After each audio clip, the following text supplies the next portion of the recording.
Dengan mempelajari Sirah Nabawiyah, maka makin menambah kecintaan kepadanya. Semoga yang subscribe juga dimudahkan jalannya menuju surga. Silahkan tekan tombol like supaya postingan ini semakin tersebar. Dan tulis doa serta hajat pemirsa di kolom komentar. Semoga semakin banyak yang mengaminkan, maka semakin cepat terkabul. Nabi Sulaiman alaihi salam adalah manusia terkaya sepanjang sejarah kehidupan manusia di muka bumi. Dalam beberapa kitab suci seperti Al-Quran, Alkitab, dan Injil, Nabi Sulaiman alaihi salam dijelaskan sebagai manusia terkaya yang pernah hidup di muka bumi. Tidak ada satupun manusia yang bisa mengalahkan total kekayaannya hingga hari kiamat tiba. Para arkeolog telah menemukan situs peninggalan sejarah Islam yang mengungkap total kekayaan Nabi Sulaiman alaihi salam. Erez bin Yosef, seorang profesor sekaligus peneliti, ia menyatakan bahwa 3.000 tahun yang lalu Nabi Sulaiman alaihi salam diperkirakan memiliki kekayaan senilai 2,2 triliun US dollar. Dan apabila dikonversikan dengan nilai mata uang dolar hari ini, jika dirupiahkan, maka nilainya setara dengan 32.891.870 triliun rupiah. Profesor itu juga menjelaskan bahwa kekayaan Nabi Sulaiman alaihi salam berasal dari dua sumber, yakni istana kerajaan dan tambang tembaga. Nilai itu berkali-kali lipat lebih banyak dari total kekayaan negara Indonesia yang hanya mencapai 11.454 triliun per 30 Desember 2021. Nabi Sulaiman alaihi salam memiliki beberapa mukjizat. Di antaranya adalah dapat berbicara dengan bahasa binatang. Beliau dapat memerintah mereka untuk melakukan sesuatu. Beliau juga dapat mengendalikan besar kecilnya tekanan angin dan dapat mengatur ke arah mana angin akan berhembus. Sehingga dengan itu Nabi Sulaiman dapat memanfaatkan angin sebagai kendaraannya dan juga kendaraan tentaranya. Nabi Sulaiman juga bisa melunakkan besi dan membentuknya menjadi pakaian perang yang anti tusukan senjata tajam. Nabi Sulaiman juga memimpin para jin. Mereka tunduk dan patuh pada perintah Nabi Sulaiman alaihi salam. Tidak hanya setan, iblis laknatullah yang merupakan makhluk pembangkang dapat dibuat tunduk bertekuk lutut pada perintah-perintah Nabi Sulaiman. Nabi Sulaiman bisa melakukan teleportasi, yaitu berpindah dari suatu tempat ke tempat yang lain dalam waktu singkat. Peristiwa itu dibuktikan dengan pemindahan singgasana Ratu Balqis atas perintah Nabi Sulaiman. Nabi Sulaiman dikenal sebagai raja yang adil dan bijaksana. Nabi Sulaiman diberkahi kecerdasan yang luar biasa untuk menyatu padukan segenap kekuatan yang Allah berikan kepadanya. Ia mengelola dan membawa kerajaannya menjadi kekuatan raksasa yang tak terkalahkan di masanya dengan segenap kemampuan yang dimilikinya. Tentara Nabi Sulaiman adalah tentara terkuat di bumi tanpa ada yang menandingi. Pertanyaan mendasar yang muncul kali ini adalah dari mana sumber kekayaan dan kekuatan Nabi Sulaiman alaihi salam? Untuk mendapat jawaban dari pertanyaan itu, simak video ini sampai akhir. Sebelum itu, mari bantu channel ini terus berkembang dengan cara subscribe dan nyalakan tanda loncengnya. Berikan komentar yang positif dan berikan like serta share video ini. Bismillahirrahmanirrahim. Sungguh kami benar-benar telah menganugerahkan ilmu kepada Daud dan Sulaiman. Keduanya berkata, segala puji bagi Allah yang melebihkan kami dari kebanyakan hamba-hambanya yang mukmin. Sulaiman telah mewarisi Daud dan dia berkata, wahai manusia, kami telah diajari untuk memahami bahasa burung dan kami dianugerahi segala sesuatu. Sesungguhnya semua ini benar-benar karunia yang nyata. Quran Surat An-Naml ayat 15-16. Saudara-saudaraku yang dirahmati Allah, pada ayat di atas disebutkan bahwa Sulaiman telah mewarisi Daud. Nabi Sulaiman mewarisi Nabi Daud dalam sisi kenabian dan kekuasaan, bukan mewarisi harta, karena para nabi tidak mewariskan harta. Sebab sepeninggalan mereka, harta para nabi menjadi sedekah bagi orang-orang yang ada di sekitarnya, yaitu orang-orang fakir dan orang-orang yang membutuhkan. Dan harta para nabi tidak dikhususkan bagi kalangan keluarganya. Rasulullah Shallallahu Alaihi Wasallam bersabda, "Kami para nabi tidak mewariskan." Nabi Sulaiman mewarisi kenabian dari Nabi Daud. Ini adalah hal yang jelas. Allah telah memilihnya sebagai nabi dari Bani Israel. Begitu juga Allah telah memberinya kekuasaan kerajaan sehingga ia menjadi pemimpin Bani Israel.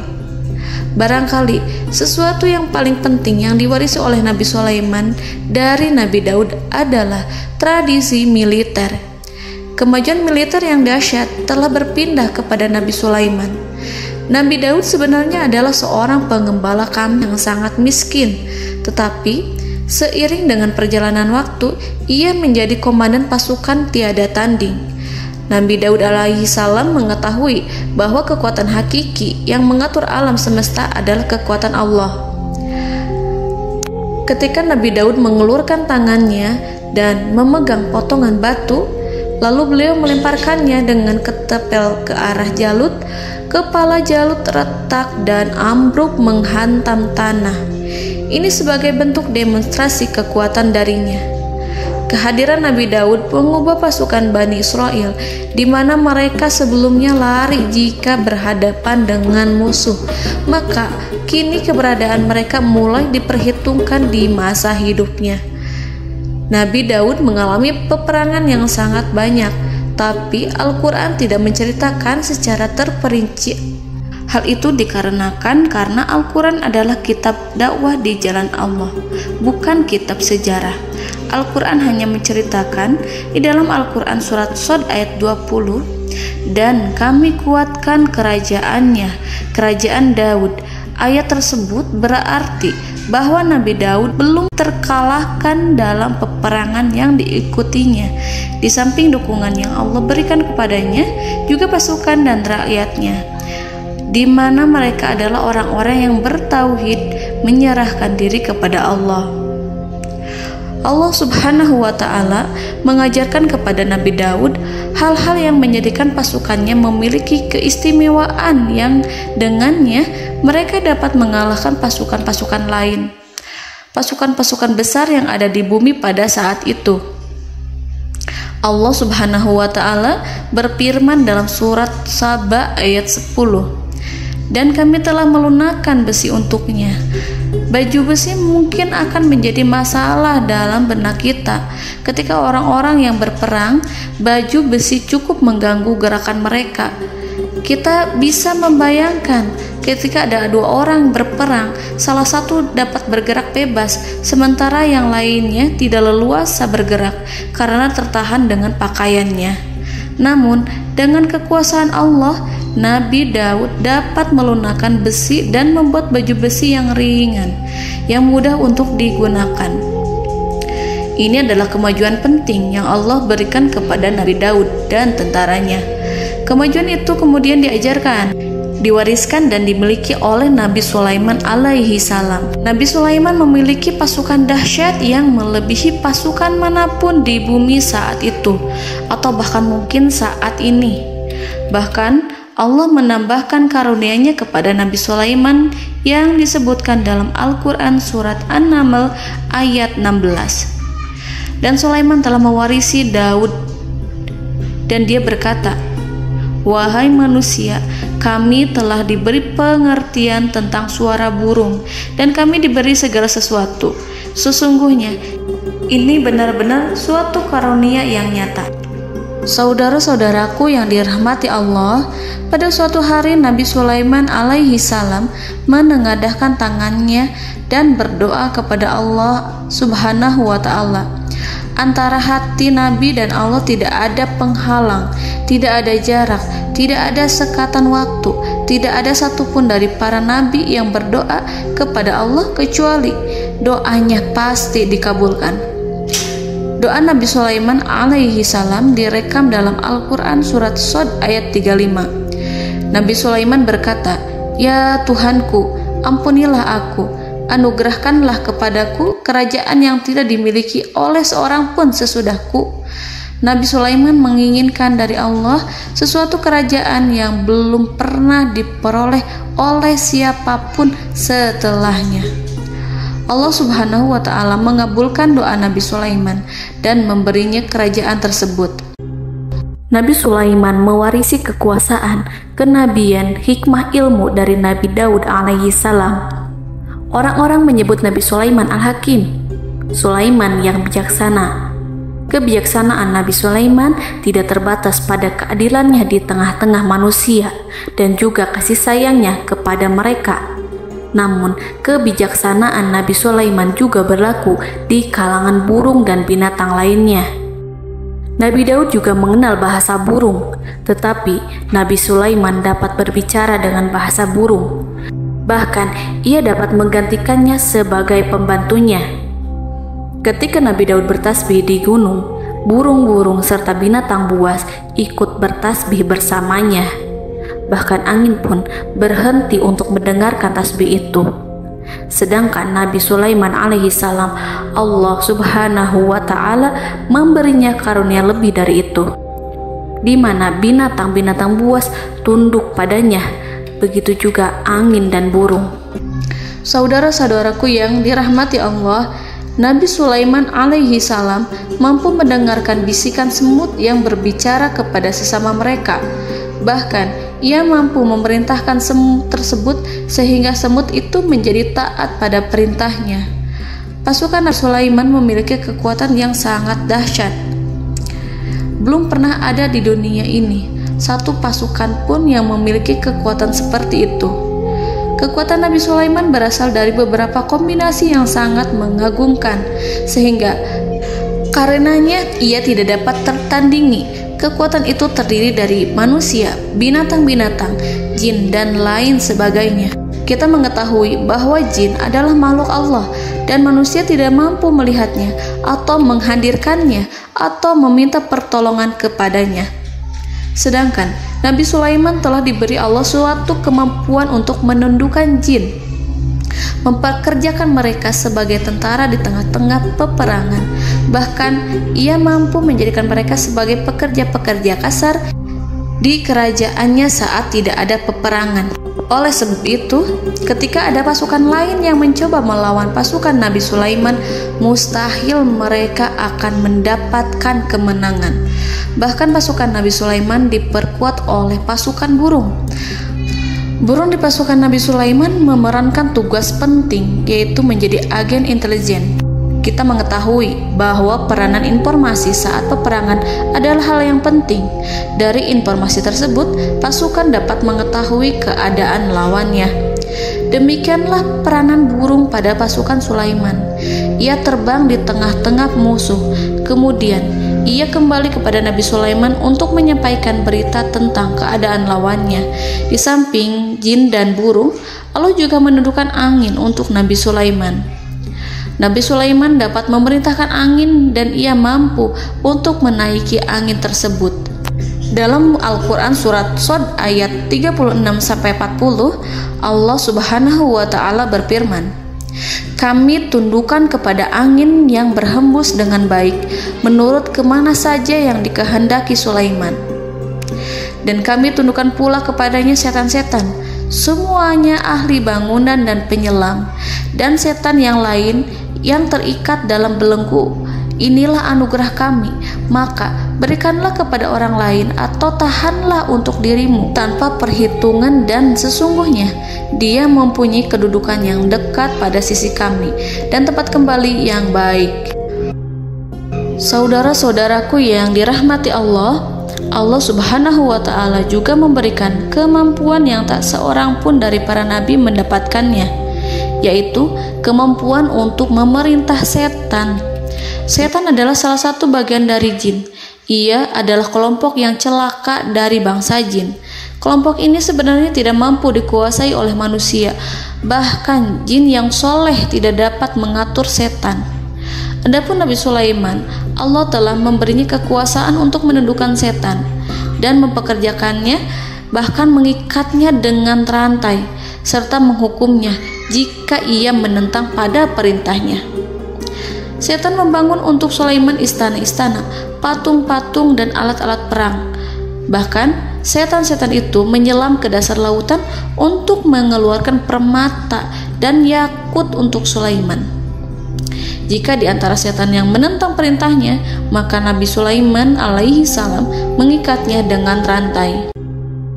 Ini semua menunjukkan kekayaan Nabi Sulaiman dan kekuasaannya, di mana ia mampu mengatur banyak makhluk di bumi ini. Tentu saja, kemampuan itu semua adalah atas izin dari Allah Subhanahu wa Ta'ala sebagai mukjizat darinya. Allah Subhanahu wa Ta'ala berfirman dalam Al-Quran surat Saba ayat 12, dan sebagian dari jin adalah yang bekerja di hadapannya di bawah kekuasaannya dengan izin Tuhannya, dan siapa yang menyimpang di antara mereka dari perintah kami, maka kami rasakan kepadanya azab neraka yang apinya menyala-nyala. Para jin itu membuat untuk Sulaiman apa yang dikehendakinya, dari gedung-gedung yang tinggi, patung-patung, dan piring-piring yang besarnya seperti kolam, atau periuk yang tetap berada di atas tungku. Saudara-saudaraku yang dirahmati Allah, Nabi Sulaiman yang bijaksana adalah penguasa yang tak tertandingi di muka bumi. Meskipun memperoleh nikmat-nikmat khusus yang agung itu yang Allah berikan kepada Sulaiman, beliau tetap menunjukkan dirinya sebagai manusia yang paling banyak berzikir kepada Allah dan manusia yang paling banyak bersyukur di zamannya. Saudara-saudaraku yang dirahmati Allah, sebagaimana Allah Subhanahu wa Ta'ala memberikan nikmat kepada ayahnya Nabi Daud alaihi salam, di mana ia mampu melunakkan besi, dan Allah mengajarinya bagaimana cara mencairkan besi, maka Nabi Sulaiman alaihi salam dapat memanfaatkan tembaga yang cair untuk peperangan. Dan juga di saat perdamaian, pada saat peperangan, beliau mencampur tembaga dengan besi dan menjadikannya perunggu. Mereka menggunakan senjata-senjata perunggu dalam peperangan seperti pedang, baju besi, dan juga pisau. Senjata-senjata ini adalah senjata yang paling kuat pada saat itu. Sedangkan di saat damai, tembaga digunakan untuk membuat bangunan, perhiasan, dan sebagainya. Meskipun Nabi Sulaiman mendapatkan nikmat yang besar dan karunia yang khusus, Allah Subhanahu wa Ta'ala mengujinya dengan suatu ujian yang dahsyat. Ujian yang akan selalu datang kepada seorang hamba yang soleh. Ketika hamba itu mendapatkan kedudukan besar, maka ujiannya pun menjadi besar. Allah Subhanahu wa Ta'ala menguji Nabi Sulaiman dengan penyakit. Diceritakan oleh Fahru Roji, Nabi Sulaiman diuji dengan suatu penyakit yang keras, di mana kedokteran saat itu tidak dapat dan tidak mampu mengatasinya. Sakitnya Nabi Sulaiman sangat keras sehingga para dokter dari kalangan manusia ataupun jin tidak mampu menghilangkan penyakit itu. Lalu burung-burung menghadirkan rumput-rumput yang dianggapnya sebagai obat, tetapi Nabi Sulaiman tak kunjung sembuh. Semakin hari penyakit Nabi Sulaiman semakin menjadi-jadi, sehingga ketika Nabi Sulaiman duduk di atas kursi, ia duduk bagaikan tubuh tanpa roh. Seakan-akan ia mati karena saking keras penyakit yang dideritanya. Sakit yang diderita oleh Nabi Sulaiman alaihi salam berlangsung sangat lama. Namun Nabi Sulaiman tidak henti-hentinya berzikir kepada Allah dan meminta kesembuhan kepadanya, serta selalu beristighfar dan mengungkapkan rasa cinta kepadanya. Selesailah ujian Allah terhadap hambanya Nabi Sulaiman. Beliau pun sembuh Nabi Sulaiman merasakan kembali kesehatannya setelah ia mengetahui segala kejayaan dan segala kekuasaan serta segala kebesarannya tidak lagi mampu menghilangkan penyakit yang dideritanya kecuali jika Allah menghendaki. Saudara-saudaraku yang dirahmati Allah, Nabi Sulaiman telah membangun tempat ibadah, tempat sujud, sehingga manusia menyembah Allah di dalamnya. Orang-orang yang membangunnya berjumlah puluhan ribu orang. Tentu setiap kelompok dari mereka memiliki pekerjaan masing-masing. Di antara mereka ada yang mencairkan tembaga, di antara mereka ada yang tukang pahat, ada yang tukang ukir, ada yang membelah batu, ada yang memotong kayu, ada yang mendatangkan rumput-rumput dari Libanon, ada yang mendatangkan emas dan menjadikannya lempengan-lempengan yang mengkilat untuk menutupi kayu serta untuk melapisi dinding-dinding. Bahkan golongan jin pun membantu membangun tempat tersebut, tentu dengan perintah dan bimbingan Nabi Sulaiman. Mereka membuat patung-patung yang besar, membuat bejana yang besar untuk tempat makan para tentara dan pekerja, yaitu bejana seperti gunung. Karena saking berat dan besarnya, mereka juga membuat tempat-tempat minum yang besarnya seperti kolam. Nabi Sulaiman mengawasi para pekerjanya dan juga mengurusi masyarakatnya, di mana beliau mengenali problem mereka dan berusaha memecahkannya. Beliau juga mengawasi pasukan dari kalangan binatang dan burung. Beliau mengetahui apabila ada satu di antara mereka yang tidak datang, kemana ia pergi serta mengapa ia pergi. Nabi Sulaiman menguasai pengetahuan itu semua. Nabi Sulaiman bukan hanya mengetahui problem tentara-tentaranya dari kalangan manusia ataupun tentaranya dari kalangan burung, namun ia juga menunjukkan kasih sayang terhadap semut, di mana beliau mendengar bisikannya dan tidak suka untuk menginjaknya. Nabi Sulaiman selalu menundukkan kepalanya ke bumi sebagai bentuk rasa rendah diri dan syukur kepada Allah. Pada suatu hari, Nabi Sulaiman alaihi salam berjalan di depan tentaranya dan tiba-tiba ia mendengar suara semut yang berkata kepada temannya dari kalangan semut. Hal itu terekam dalam Al-Quran surat An-Naml ayat 18-19. Wahai semut-semut, masuklah ke dalam sarang-sarangmu agar kamu tidak terinjak oleh Sulaiman dan tentaranya, sedangkan mereka tidak menyadarinya.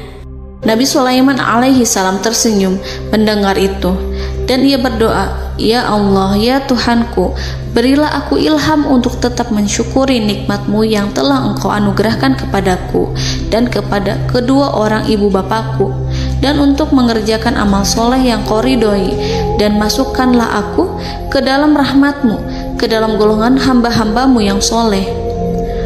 Saudara-saudaraku yang dirahmati Allah, meskipun Nabi Sulaiman mendapatkan kekuasaan dan memiliki tentara yang besar, namun beliau menunjukkan kasih sayang terhadap bangsa semut.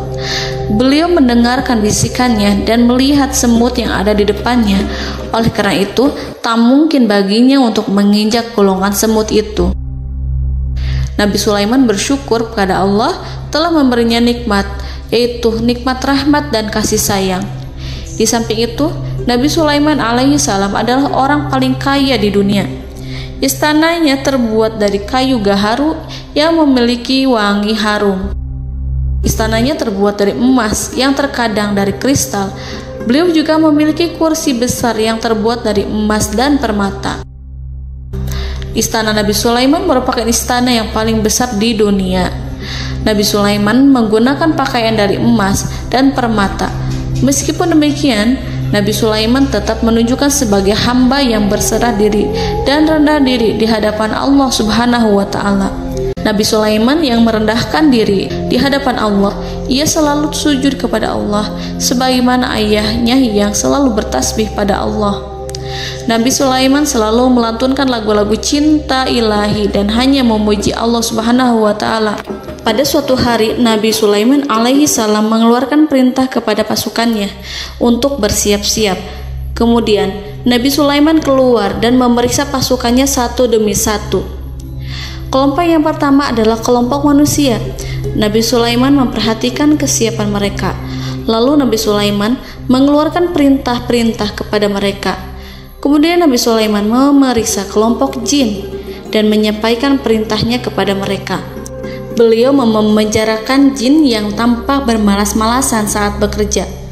Lalu beliau memeriksa binatang dan berkata kepada mereka, apakah mereka sudah makan dengan baik? Apakah mereka tidur dengan nyenyak?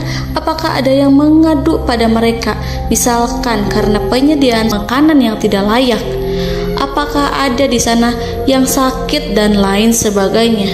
Ketika Nabi Sulaiman merasa puas dengan semuanya, Nabi Sulaiman memasuki tenda tempat berkumpulnya para burung. Nabi Sulaiman alaihi salam kemudian memasuki tenda tersebut, mengamati keadaan di sekitarnya, sehingga beliau mengetahui bahwa ada satu burung yang tidak hadir, yaitu burung hudhud. Mengapa aku tidak melihat burung hudhud? Burung-burung yang lain tampak terdiam sebagai penghormatan, dan mereka mendengarkan apa yang akan dikatakan pemimpin mereka. Nabi Sulaiman mengarahkan pandangannya pada semua burung dan tidak menemukan burung hudhud di antara mereka. Tak seekor burung pun yang mengetahui keberadaannya. Burung hudhud absen pada apel wajib kali ini. Nabi Sulaiman mulai menampakkan kemarahannya. Tiba-tiba, seekor burung kecil memberanikan diri untuk berkata kepada Nabi Sulaiman, "Wahai Nabi yang mulia, seharusnya hudhud ada bersamaku kemarin untuk melaksanakan tugas penyelidikan. Ia adalah pemimpin misi itu. Namun, burung hudhud belum datang. Oleh karena itu, aku tidak pergi bersamanya." Burung itu tampak gemetar. Nabi Sulaiman mengetahui bahwa hudhud tidak hadir dan tak seorang pun mengetahui kemana ia pergi. Burung hudhud pergi tanpa izin terlebih dahulu. Dalam keadaan marah, Nabi Sulaiman berkata, "Sungguh aku benar-benar akan mengazabnya dengan azab yang sangat keras atau benar-benar menyembelihnya, kecuali jika ia benar-benar datang kepadaku dengan alasan yang jelas." Kawanan burung-burung mengetahui bahwa Nabi Sulaiman sedang marah dan telah menetapkan untuk menyiksa burung hudhud atau menyembelihnya atau justru memaafkannya dengan syarat ia datang dengan membawa alasan yang dapat menyelamatkannya, atau dengan kata lain, burung hudhud dapat memastikan bahwa ia melaksanakan tugas yang penting. Nabi Sulaiman menunjukkan kemarahan yang besar sehingga siapapun akan merasa takut kepada Nabi Sulaiman yang marah. Nabi Sulaiman kemudian pergi dari tempat burung tersebut. Nabi Sulaiman masih memikirkan keadaan burung hudhud. Seharusnya burung hudhud menjadi bagian penting dari badan intelijen. Apakah ia pergi untuk menyingkap suatu, atau apakah ia pergi hanya untuk bermain-main? Nabi Sulaiman telah memperhatikan dan mengetahui bahwa burung hudhud adalah seekor burung yang cerdik dan juga fasih berbicara. Terkadang Nabi Sulaiman mendapati burung hudhud sedang bermain-main dan menunda-nunda pekerjaannya. Namun ketika Nabi Sulaiman melihatnya, burung hudhud memahami bahwa perbuatannya tidak benar. Oleh karena itu, ia tidak boleh menyampur adukan antara waktu serius dan waktu bermain. Tidak lama setelah itu, burung hudhud tiba di tempat para burung. Burung-burung yang lain berkata kepadanya, "Wahai hudhud, pergilah engkau ke tempat Nabi Sulaiman. Jika ia mengetahui bahwa engkau telah sampai, jiwamu benar-benar terancam." Mendengar itu, burung hudhud segera beranjak. Ia terbang menemui Nabi Sulaiman. Pada waktu itu, Nabi Sulaiman sedang duduk bersama tentaranya yang lain. Burung hudhud berdiri. Ia telah merencanakan untuk memulai pembicaraan dengan Nabi Sulaiman sebelum Nabi Sulaiman bertanya kepadanya kemana dia pergi. Ini sebagai bukti bahwa hudhud telah melaksanakan suatu tugas yang penting. Dalam Al-Quran Surat An-Naml ayat 22, burung hudhud berbicara, "Aku telah mengetahui sesuatu yang kamu belum mengetahuinya, dan kubawa kepadamu dari negeri Saba suatu berita penting yang diyakini seakan-akan burung hudhud hendak berkata, 'Aku adalah hudhud yang miskin, tapi aku mengetahui apa yang tidak engkau ketahui, dan aku telah datang kepadamu dari kerajaan Saba dengan membawa berita yang sangat penting.'" Nabi Sulaiman tampak terdiam menunggu hudhud menyelesaikan kisahnya. Dalam surat An-Naml ayat 23-24, burung hudhud berkata, Sesungguhnya aku menjumpai seorang wanita yang memerintah mereka. Dia dianugerahi segala sesuatu serta mempunyai singgasana yang besar. Aku mendapati dia dan kaumnya menyembah matahari selain Allah. Dan setan-setan telah menjadikan mereka memandang indah perbuatan-perbuatan mereka, lalu menghalangi mereka dari jalan Allah, sehingga mereka tidak mendapat petunjuk. Burung hudhud diam. Nabi Sulaiman merasa bahwa hudhud menunjukkan kepasihan lisannya. Nabi Sulaiman berkata dalam Quran surat An-Naml ayat 27 sambil menunjukkan senyum manisnya. Nabi Sulaiman berkata, "Akan kami lihat apakah kamu benar wahai hudhud, ataukah kamu termasuk orang-orang yang berdusta." Seakan-akan burung hudhud ingin mengatakan, "Aku tidak berbohong, wahai Nabi yang mulia." Namun diamnya Sulaiman membuat takut sehingga burung hudhud terdiam. Nabi Sulaiman terdiam karena berpikir, lalu ia memutuskan sesuatu setelah itu. Beliau melihat kepada lainnya dan meminta secari kertas. Nabi Sulaiman menulis surat singkat dan menyerahkannya kepada hudhud serta memerintahkan kepadanya seperti yang dikatakan dalam Quran surat An-Naml ayat 28. "Pergilah dengan membawa suratku ini, lalu jatuhkanlah kepada mereka, kemudian berpalinglah dari mereka, lalu perhatikanlah apa yang mereka bicarakan." Al-Quranul Karim hanya menceritakan dalam Quran surat An-Naml bagaimana perginya hudhud dan bagaimana ia menyerahkan surat itu. Lalu Al-Quran langsung menyebut keadaan kerajaan Balqis yang saat itu sedang membaca surat di depan para pembesar kerajaan dan para menterinya. Dalam Al-Quran surat An-Naml ayat 29-31 berkatalah Balqis, "Wahai pembesar-pembesar, sesungguhnya telah dijatuhkan kepadaku sebuah surat yang mulia. Sesungguhnya surat ini dari Sulaiman, dan sesungguhnya isinya dengan menyebut nama Allah yang Maha Pengasih lagi Maha Penyayang, bahwa janganlah kalian berlaku sombong terhadapku, dan datanglah kepadaku sebagai orang yang berserah diri." Saudara-saudaraku yang dirahmati Allah, dalam surat tersebut Nabi Sulaiman menyebutkan supaya mereka menyerahkan diri dan tunduk kepada perintah Nabi Sulaiman. Nabi Sulaiman memerintahkan agar mereka meninggalkan penyembahan terhadap matahari. Nabi Sulaiman tidak mempersoalkan akidah mereka dan tidak memuaskan mereka dengan apapun. Nabi Sulaiman hanya memerintahkan bahwa ia berada di atas kebenaran. Bukankah ia didukung kekuatan yang berlandaskan keyakinan yang dimilikinya? Nabi Sulaiman hanya memerintahkan mereka agar tunduk dan patuh kepadanya. Ratu Sabak menyampaikan surat tersebut di tengah-tengah kaumnya. Dalam Quran surat An-Naml ayat 32 dijelaskan, "Dan berkatalah Balqis, wahai para pembesar, berilah aku pertimbangan dalam urusanku ini. Aku tidak pernah memutuskan sesuatu persoalan sebelum kamu berada dalam majelisku." Saudara-saudaraku yang dirahmati Allah, para pembesar istana Balqis menentang surat tersebut.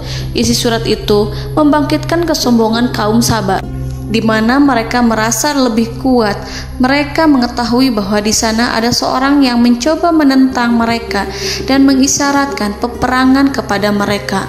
Lalu ia meminta kepada mereka untuk memenuhi syarat-syaratnya sebelum terjadinya peperangan dan kekalahan. Dalam surat An-Naml ayat 33, mereka menjawab, "Kita adalah orang-orang yang memiliki kekuatan dan juga memiliki keberanian yang sangat besar dalam peperangan. Dan keputusan berada di tanganmu, wahai rajaku. Maka pertimbangkanlah apa yang akan kamu perintahkan." Saudara-saudaraku yang dirahmati Allah, para pembesar kaum Sabak seakan ingin berkata, "Kita siap untuk melaksanakan perang." Tampaknya ratu itu memiliki kebijakan yang lebih baik dari pembesar kaumnya. Surat Sulaiman itu membuatnya berpikir lebih jernih dan lebih berhati-hati. Ia berusaha sebisa mungkin menghindari peperangan. Ratu itu berpikir dalam tempo yang lama. Nama Sulaiman tidak diketahuinya dan ia pun belum pernah mendengarnya. Oleh karena itu, Ratu kaum Sabak tidak mampu mengetahui dan mendeteksi seberapa besar kekuatan Nabi Sulaiman. boleh jadi Nabi Sulaiman memiliki kekuatan yang dahsyat sehingga ia mampu memerangi kekuasaannya dan mengalahkannya. Kemudian ratu memperhatikan apa yang ada di sekelilingnya. Ia melihat kemajuan masyarakatnya dan juga kekayaannya. Barangkali ia mengira bahwa Nabi Sulaiman iri terhadap kemajuan dan kekayaannya itu, sehingga Nabi Sulaiman ingin menyerangnya. Setelah mempertimbangkan isi surat Nabi Sulaiman dengan cermat, Ratu Saba memilih untuk tidak bersikap ceroboh dan bodoh. Ratu lebih suka untuk menggunakan bahasa kelembutan. Ia mengirim kepada Nabi Sulaiman suatu hadiah yang besar. Ratu mengira bahwa Nabi Sulaiman seorang yang ambisius, yang boleh jadi ia telah mendengar tentang kekayaan kerajaan Saba. Para utusan pergi dengan membawa hadiah dari Ratu Saba. Ratu berharap agar mereka dapat memasuki kerajaan Nabi Sulaiman dan akan mengetahui kondisi kerajaannya. Saat mereka pulang, Ratu ingin mendengar secara langsung dari mereka tentang bagaimana keadaan kaum Nabi Sulaiman dan pasukannya. Setelah mendapatkan informasi yang cukup, maka Ratu Balqis dapat membuat sesuatu keputusan yang tepat. Ratu menyembunyikan apa yang terlintas dalam pikirannya, lalu ia berbicara kepada pembesar istananya bahwa ia dapat menyingkap niat jahat Raja Sulaiman melalui cara mengirimkan hadiah kepadanya. Ratu lebih memilih cara tersebut dan menunggu reaksi dari Nabi Sulaiman. Ratu berhasil memuaskan para pembesar istana, dan untuk sementara ia menghilangkan ide untuk berperang. Karena para raja jika menyerang suatu desa, maka pemimpin desa tersebut adalah orang yang paling banyak mendapatkan kehinaan. Akhirnya, para pembesar kaumnya merasa puas dengan pikiran Ratu Balqis. Saudara-saudaraku yang dirahmati Allah, dalam surat An-Naml ayat 34-35 dijelaskan, Ratu Balqis berkata, "Sesungguhnya raja-raja apabila memasuki suatu negeri, niscaya mereka akan membinasakannya dan menjadikan penduduknya yang mulia menjadi hina. Dan demikian pula lah yang akan mereka perbuat. Dan sesungguhnya aku akan mengirim utusan kepada mereka dengan membawa hadiah, dan aku akan menunggu apa yang akan dibawa kembali oleh utusan itu." Kemudian sampailah hadiah dari Ratu Balqis kepada Nabi Sulaiman. Para intelijen Nabi Sulaiman memberitahunya bahwa utusan Balqis datang dengan membawa hadiah. Nabi Sulaiman langsung mengetahui bahwa Ratu Balqis itu sengaja mengirim orang-orangnya untuk mengetahui atau untuk mendapatkan informasi tentang kekuatannya. Lalu setelah itu ia akan mengambil keputusan atau mengambil sikap kepada kerajaan Sulaiman. Nabi Sulaiman segera memanggil semua pasukannya untuk berkumpul. Utusan Balqis segera memasuki istana Nabi yang dipenuhi dengan pasukan yang besar bersenjata. Melihat itu, utusan Ratu Balqis tercengang dan terkejut ketika mereka melihat kekayaan yang mereka bawa tidak ada apa-apanya dibandingkan dengan kerajaan Nabi Sulaiman. Hadiah mereka tampak tidak berarti. Emas yang mereka bawa tampak tidak memiliki makna saat mereka memasuki istana Nabi Sulaiman yang terbuat dari kayu-kayu pohon gaharu yang mengeluarkan bau yang harum serta dihiasi dengan emas permata. Para utusan Ratu Balqis berdiri bersama Nabi Sulaiman dan menyaksikan bagaimana Nabi Sulaiman mengendalikan pasukannya. Kemudian mereka mulai berpikir tentang kekuatan dan kualitas pasukan Nabi Sulaiman. Betapa kagetnya mereka ketika melihat di tengah-tengah pasukan itu terdapat singa, burung, dan tentara dari kalangan manusia yang mampu terbang. Mereka pun sadar bahwa mereka di hadapan pasukan yang tiada tandingannya. Selesailah demonstrasi pasukan Nabi Sulaiman. Kemudian para utusan ratu dipersilahkan maju ke tempat hidangan makanan. Para utusan itu sangat terkejut ketika melihat berbagai macam makanan dari penjuru dunia ada di depannya. Dan di antara makanan itu terdapat pula makanan yang biasa ditemukan di negeri mereka. Tetapi mereka melihat bahwa makanan itu memiliki rasa yang lebih istimewa. Selain itu, piring-piring yang ada di depan mereka terbuat dari emas dan mereka dilayani oleh laki-laki yang berhias dengan emas. Di meja makan itu terdapat burung, ikan laut, dan berbagai macam daging yang mereka tidak mampu lagi membedakan daging apa itu. Nabi Sulaiman tidak makan bersama mereka, tapi beliau makan dengan menggunakan piring yang terbuat dari kayu. Beliau memakan roti yang kering yang dicampur dengan minyak. Inilah makanan yang dipilih Nabi Sulaiman. Makan bersama mereka dalam keadaan diam, mereka merasa kehadiran Nabi Sulaiman menciptakan suatu wibawa yang luar biasa. Selesai perjamuan itu, lalu dengan sangat malu mereka menyerahkan hadiah dari Ratu Balqis kepada Nabi Sulaiman. Hadiah itu berupa emas yang bagi mereka hadiah itu sangat bernilai tinggi. Tapi di sini hadiah itu tampak kecil di hadapan kekayaan Nabi Sulaiman yang sangat mengagumkan. Nabi Sulaiman memperhatikan hadiah dari Ratu Balqis itu dan berkata dalam Quran surat An-Naml ayat 36, "Maka apa yang diberikan Allah kepadaku lebih baik daripada apa yang diberikannya kepadamu, tetapi kamu merasa bangga dengan hadiahmu." Saudara-saudaraku, Raja Sulaiman menyingkap dengan kata-katanya yang singkat itu penolakannya terhadap hadiah mereka. Ia memberitahu utusan itu bahwa ia tidak menerima hadiah tersebut. Ia tidak merasa puas dengan hadiah itu. Yang membuatnya puas hanyalah, janganlah kalian berlaku sombong terhadapku dan datanglah kepadaku sebagai orang-orang yang berserah diri. Lalu Nabi Sulaiman berkata kepada mereka dengan pelan. Hal itu diabadikan dalam Al-Quran surat An-Naml ayat 37. "Kembalilah kepada mereka, sungguh kami akan mendatangi mereka dengan bala tentara yang mereka tidak kuasa melawannya. Dan pasti kami akan mengusir mereka dari negara itu, yaitu negeri Saba, dengan terhina. Dan mereka akan menjadi tawanan-tawanan yang hina." Saudara-saudaraku yang dirahmati Allah, Nabi Sulaiman kemudian meninggalkan para utusan ratu setelah terlebih dahulu mengancam mereka. Para utusan itu berharap agar Nabi Sulaiman mau menunggu kunjungan Ratu Balqis yang akan membawa misi perdamaian. Akhirnya, sampailah para utusan Ratu Balqis ke negeri Saba. Mereka segera menuju istana sang ratu. Mereka memberitahu bahwa negeri mereka ada di ujung tanduk. Mereka menceritakan kepada ratu tentang kekuatan Nabi Sulaiman dan tidak mungkin bagi mereka mampu melawannya. Mereka meyakinkan Ratu Balqis bahwa ia harus mengunjunginya dan melihat sendiri bagaimana kebesaran kerajaan Nabi Sulaiman. Kemudian Ratu Balqis menyiapkan dirinya untuk pergi menuju kerajaan Nabi Sulaiman.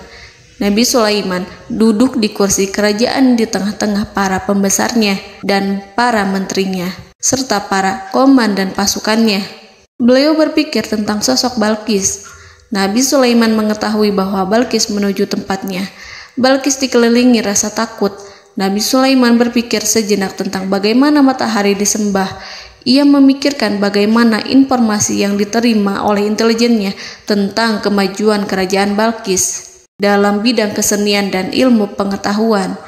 Nabi Sulaiman bertanya kepada dirinya sendiri, apakah kemajuan menjadi penghalang untuk mengetahui kebenaran? Apakah ratu itu senang dengan kekuatan yang dicapainya? Dan ia membayangkan bahwa kekuatannya adalah segalanya. Dengan kemajuan yang dimilikinya, Nabi Sulaiman ingin membuat kejutan agar ratu mengetahui bahwa Islam yang diyakini oleh Nabi Sulaiman adalah satu-satunya yang mampu mendatangkan kemajuan dan kekuatan yang hakiki, sehingga ia dapat membandingkan antara keyakinannya dalam menyembah matahari beserta kemajuan yang dicapainya dengan keyakinan Nabi Sulaiman beserta kemajuan yang diraihnya. Saudara-saudaraku yang dirahmati Allah, para mata-mata Nabi Sulaiman telah memberitahunya bahwa hal yang sangat disegani dan dikagumi oleh kaum Balqis adalah kerajaan Saba, yaitu singgasana Ratu Balqis. Singgasana itu terbuat dari emas dan batu delima. Singgasana tersebut dijaga oleh penjaga yang sangat disiplin, di mana mereka tidak pernah lalai sedikit pun. Oleh karena itu, sangat tepat apabila Nabi Sulaiman menghadirkan singgasananya di sini, di kerajaannya. sehingga ketika ratu tiba, maka ia dapat duduk di atasnya. Nabi Sulaiman ingin membuat kejutan kepadanya dan menunjukkan bahwa kemampuannya tersebut yang berlandaskan pada keislaman. Nabi Sulaiman melakukan yang demikian itu dengan harapan agar si ratu tunduk kepadanya. Ide itu terlintas dalam diri Nabi Sulaiman. Lalu ia mengangkat kepalanya dan menoleh kepada anak buahnya. Hal itu diabadikan dalam Quran Surat An-Naml ayat 38. Wahai para pembesar, siapakah di antara kamu sekalian yang sanggup membawa singgasananya kepadaku sebelum mereka datang kepadaku sebagai orang-orang yang berserah diri? Saudara-saudaraku, perhatikanlah ungkapan pikiran Nabi Sulaiman tersebut.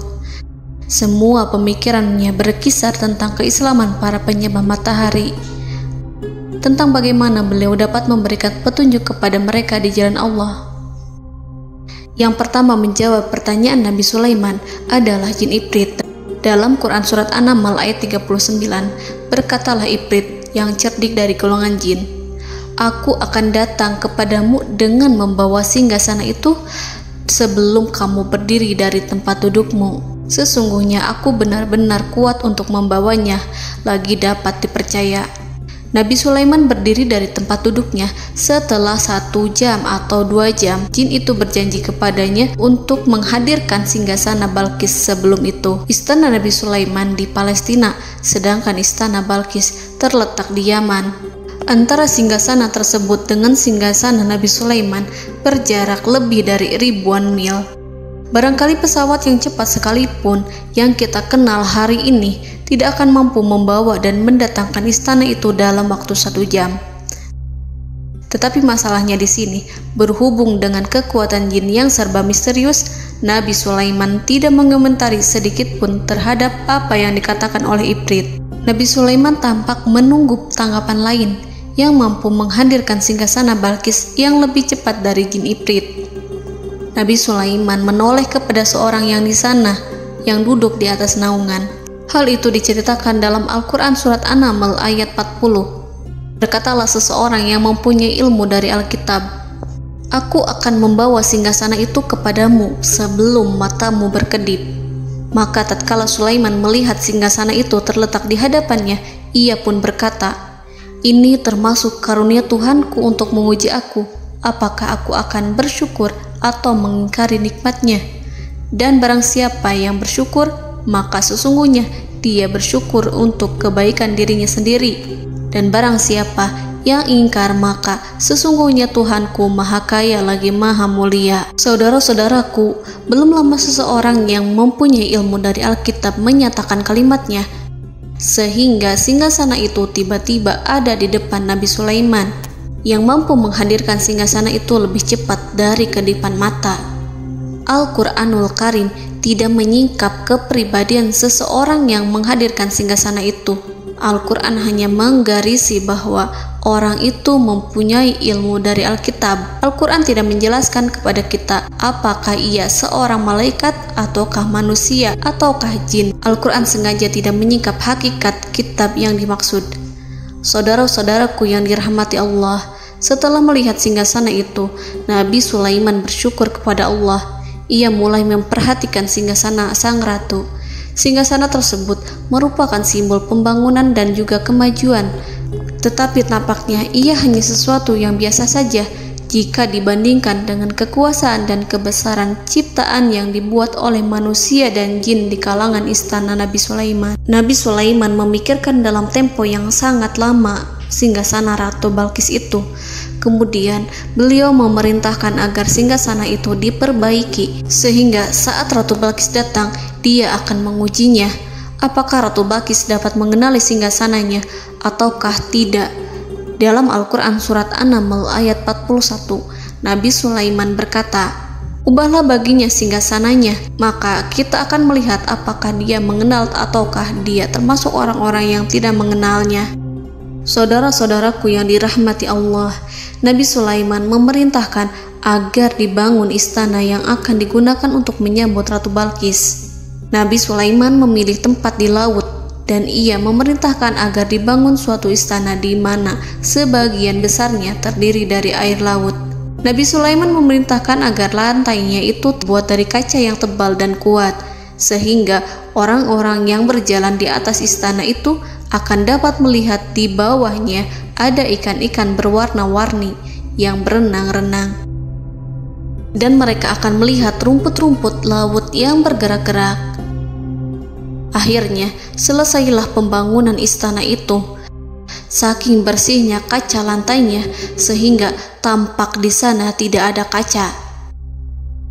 Burung hudhud memberitahu Nabi Sulaiman bahwa Balqis telah sampai dekat kerajaannya. Kemudian Ratu Balqis datang. Al-Quran tidak menyebutkan keadaan Nabi Sulaiman saat menyambut Balqis, namun Al-Quran menunjukkan dua sikap Ratu Balqis. Yang pertama, bagaimana sikap Balqis ketika pertama kali melihat singgasananya yang datang mendahuluinya, padahal ia telah meninggalkan pengawalannya untuk tetap setia menjaga singgasananya itu. Keadaan kedua adalah keadaan di depan istana yang dibangun untuk penyambutan Balqis. Istana itu penuh dengan permata yang berenang-renang di bawahnya ikan-ikan. Dalam Quran Surat An-Naml ayat 42 dijelaskan, dan ketika Balqis datang, ditanyakanlah kepadanya, "Serupa inikah singgasanamu?" Balqis menjawab, "Seakan-akan singgasana ini adalah singgasanaku. Kami telah diberi pengetahuan sebelumnya, dan kami adalah orang-orang yang berserah diri." Saudara-saudaraku, pada dialek di atas, Balqis melihat singgasananya dan ia tercengang saat mengetahui bahwa itu adalah singgasana miliknya. Namun kemudian ia mulai ragu karena melihat tidak sepenuhnya itu singgasana miliknya. Jika itu benar-benar miliknya, lalu bagaimana ia datang mendahuluinya? Dan bila bukan singgasananya, maka bagaimana Sulaiman dapat meniru sepersis dan seteliti itu? Padahal Sulaiman tidak pernah sekalipun ke kerajaannya. Nabi Sulaiman berkata saat melihat Balqis mengamati singgasananya, "Apakah ini singgasanamu?" Balqis terlihat sangat kebingungan, namun setelah itu ia menjawab, "Sepertinya benar." Nabi Sulaiman berkata, "Kami telah diberi ilmu sebelumnya dan kami sebagai orang-orang muslim." Saudaraku yang dirahmati Allah, melalui pertanyaan Nabi Sulaiman ingin mengisyaratkan kepada Balqis agar ia membandingkan antara keyakinannya beserta ilmu yang dicapainya dengan keyakinan Nabi Sulaiman yang muslim beserta pengetahuan yang telah diraihnya. Penyembahan terhadap matahari dan pencapaian ilmu yang dicapai oleh Ratu Balqis tanpa tidak ada apa-apanya dibandingkan dengan ilmu Nabi Sulaiman dan keislaman. Nabi Sulaiman telah mendahuluinya dalam bidang ilmu karena keislamannya. Karena itu, sangat mudah baginya untuk mengungguli Balqis dalam ilmu-ilmu yang lainnya. Demikianlah yang disyaratkan dalam pertanyaan Nabi Sulaiman kepada Ratu Balqis. Ratu Saba itu mengetahui bahwa ini adalah singgasananya, di mana singgasana itu datang lebih dahulu daripada dirinya. Beberapa bagian darinya telah diubah saat Balqis masih di perjalanan menuju ke tempat Nabi Sulaiman.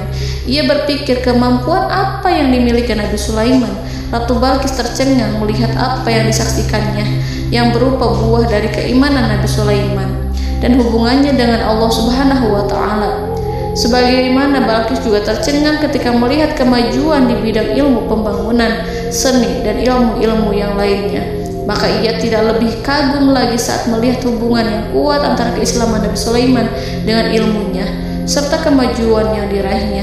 Dalam Al-Quran Surat An-Naml ayat 43 dijelaskan, dan apa yang disembahnya selama ini selain Allah mencegahnya untuk melahirkan keislamannya, karena sesungguhnya ia terdahulu termasuk orang-orang yang kafir. Saudara-saudaraku yang dirahmati Allah, berguncanglah dalam benak Balqis ribuan hal ketika melihat keyakinan kaumnya runtuh di hadapan Nabi Sulaiman.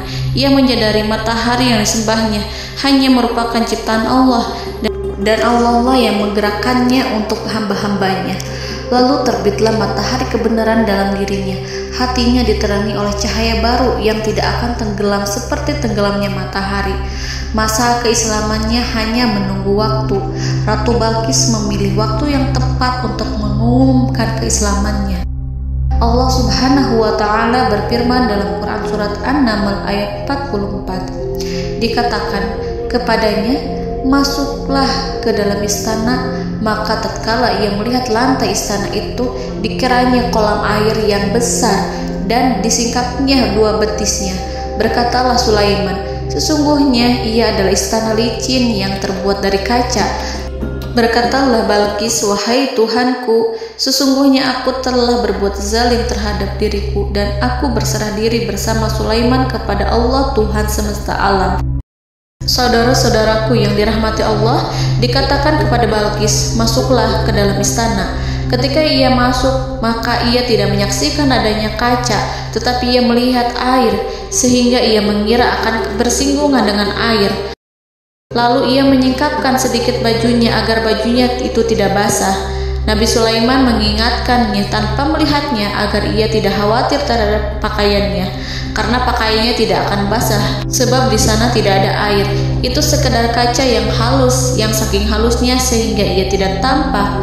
Pada kesempatan itulah Balqis mengumumkan keislamannya yang mengakui kelalimannya, dan ia menyatakan menyerahkan diri kepada Nabi Sulaiman dan kepada Allah Tuhan semesta alam. Lalu kaumnya pun mengikutinya dan mereka memeluk Islam. Balqis menyadari ia berhadapan dengan penguasa yang terbesar di bumi dan Nabi Allah yang mulia. Untuk pertama kalinya, wajah Sulaiman tampak dihiasi dengan senyuman yang menunjukkan kepuasannya sejak Balqis mengunjunginya.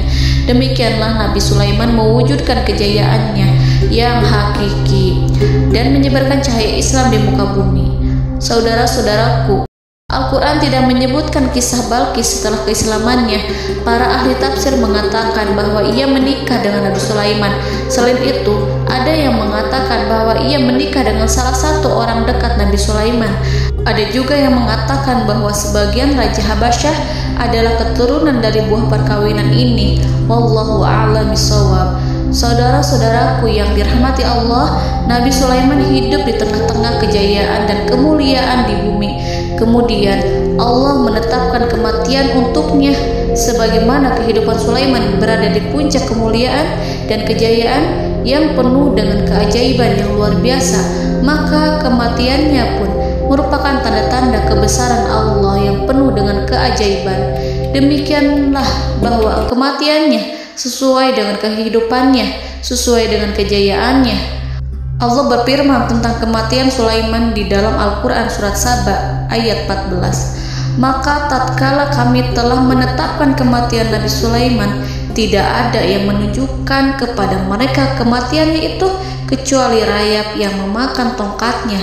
Maka tatkala ia telah tersungkur, tahulah jin bahwa kalau sekiranya mereka mengetahui yang gaib, tentulah mereka tidak akan tetap dalam siksa yang menghinakan. Saudara-saudaraku, kemampuan Nabi Sulaiman untuk menundukkan jin dan mempekerjakan mereka serta hubungan mereka dengan semua itu menimbulkan fitnah di tengah-tengah manusia dalam hal tertentu.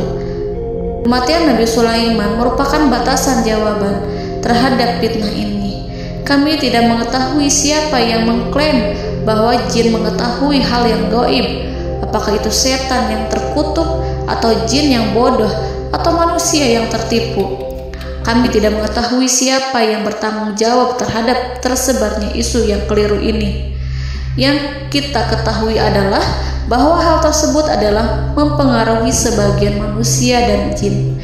Barangkali manusia berkata kepada diri mereka, selama jin melakukan perbuatan yang luar biasa ini, maka apa gerangan yang menjadikan mereka tidak mengetahui hal yang gaib itu?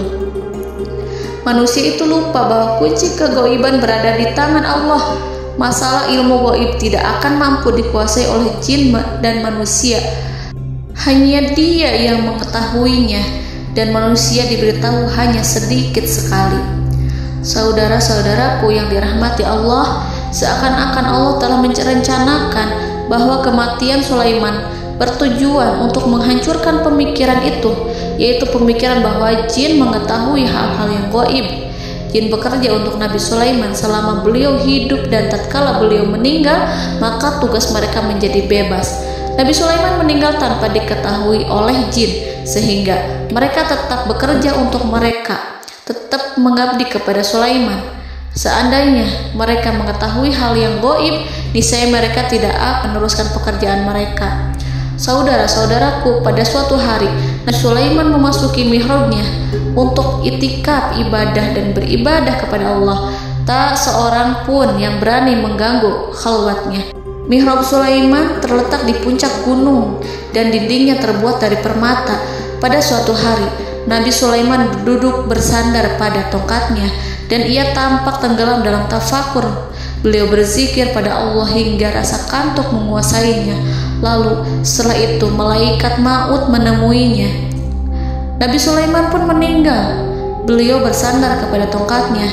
Jin melihatnya dan mengira bahwa beliau sedang sholat, sehingga mereka pun terus melanjutkan pekerjaannya. Berlalulah hari demi hari yang panjang. Datanglah rayap, yaitu semut kecil yang memakan kayu. Hewan itu mulai memakan tongkat Nabi Sulaiman. Rayap itu tampak lapar. Sebagian dari tongkat Nabi Sulaiman dimakan beberapa hari oleh rayap itu. Ketika yang dimakannya semakin bertambah, maka tongkat itu pun menjadi rusak dan kemudian jatuh dari tangan Nabi Sulaiman alaihi salam. Tubuh mulia itu kehilangan keseimbangan dan kemudian jatuh terhempas di bumi. Tatkala tubuh suci itu tersungkur, maka manusia segera menuju ke arahnya. Mereka menyadari dan mengetahui bahwa Nabi Sulaiman telah meninggal dalam waktu yang lama. Jin menyadari bahwa mereka tidak mengetahui hal yang gaib, dan manusia pun mengetahui hakikat ini. Seandainya jin mengetahui hal yang gaib, niscaya ia tidak akan meneruskan siksa yang hina. Mereka tidak akan bekerja kepada Sulaiman. Demikianlah Nabi Sulaiman alaihi salam meninggal dalam keadaan duduk dan sholat di mihrabnya. Lalu berita itu tersebar bagaikan api di bumi. Manusia, burung, dan binatang buas mengantarkan jenazah Nabi Sulaiman. Sekawanan burung tampak sedih dan menangis. Semua makhluk bersedih. Akhirnya tak seorang pun mengetahui bahasa burung di bumi. Meninggallah seorang yang memahami pembicaraan burung, binatang-binatang, jin, dan lain sebagainya. Burung-burung itu berkata, betapa beratnya kehidupan di tengah orang-orang yang tidak mengetahui pembicaraan kita. Allahu a'lam.